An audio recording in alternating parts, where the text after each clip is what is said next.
Today, we are diving deep into one of the most mind-bending ideas in all of human history, an idea from two ancient Greek thinkers who came to a staggering conclusion that our reality, everything we see and feel, is a complete illusion.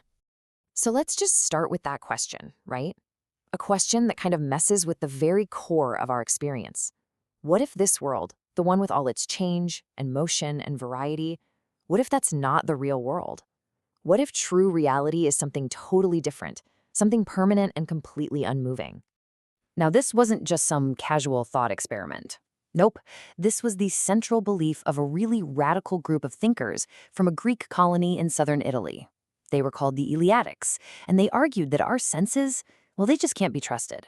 For them, there was only one reliable path to the truth, and that was through pure, cold, unshakable reason.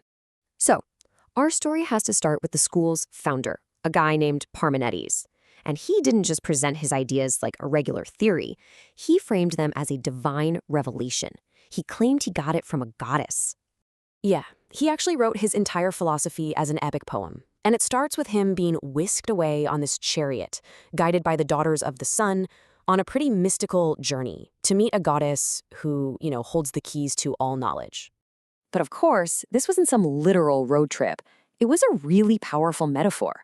The journey itself represents leaving behind the messy, confusing world our senses give us, the world of appearances, and climbing up to this higher plane of understanding, guided only by the light of pure logic. And on this trip, the goddess tells him there are two paths you can take. First, there's the way of truth, aletheia. This is the real deal, the reality you can only grasp with your reason, a single, eternal, unchanging thing. Then there's the second path, the way of opinion, or doxa. This is the everyday world our senses show us, full of change and birth and death. And according to the goddess, it is completely 100% deceitful, an illusion. Okay, so if we follow the goddess down this way of truth, using only our logic, what does true reality actually look like? Well, Parmenides gives it a pretty simple name. What is? First off, what is has to be eternal. The logic is simple. It couldn't have come from nothing, right? Because you can't get something from nothing.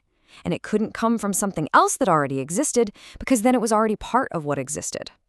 So it simply has no beginning and no end. It's uncreatable and indestructible.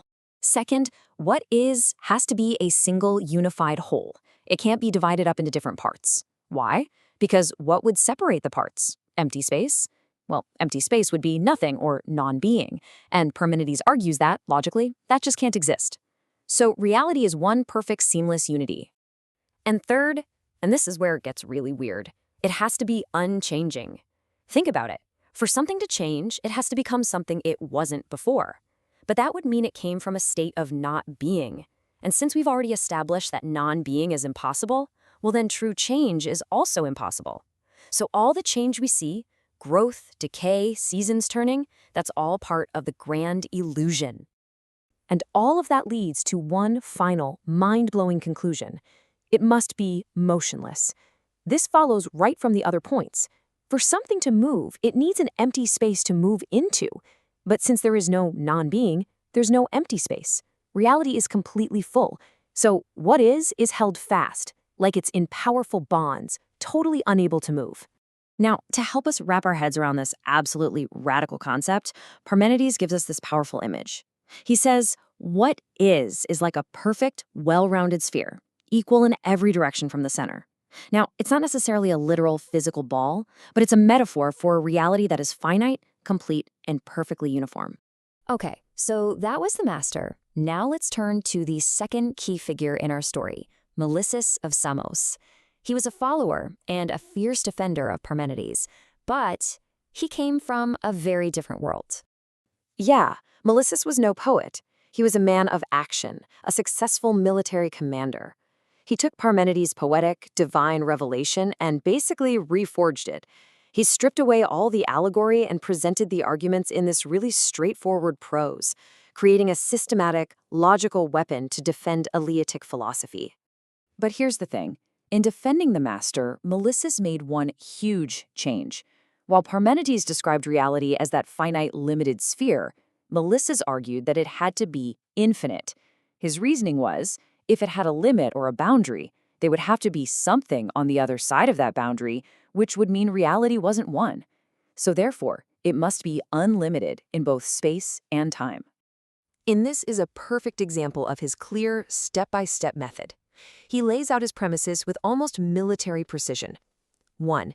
If something is empty, it's nothing. 2. Nothing doesn't exist. 3. Therefore, being must be completely full.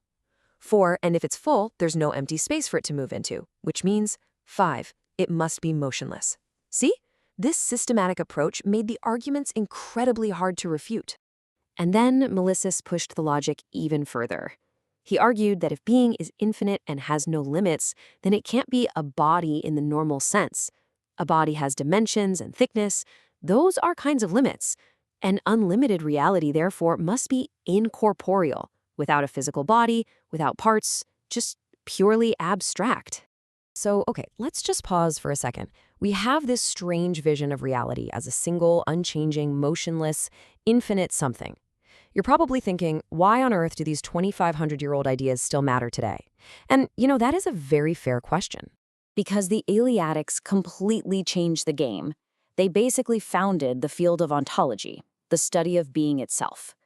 They were the first to argue, and argue hard, that pure reason is superior to what our senses tell us. And they forced every philosopher who came after them, including giants like Plato and Aristotle, to wrestle with the fundamental problem of how change is even possible. Now, their legacy was controversial right from the start.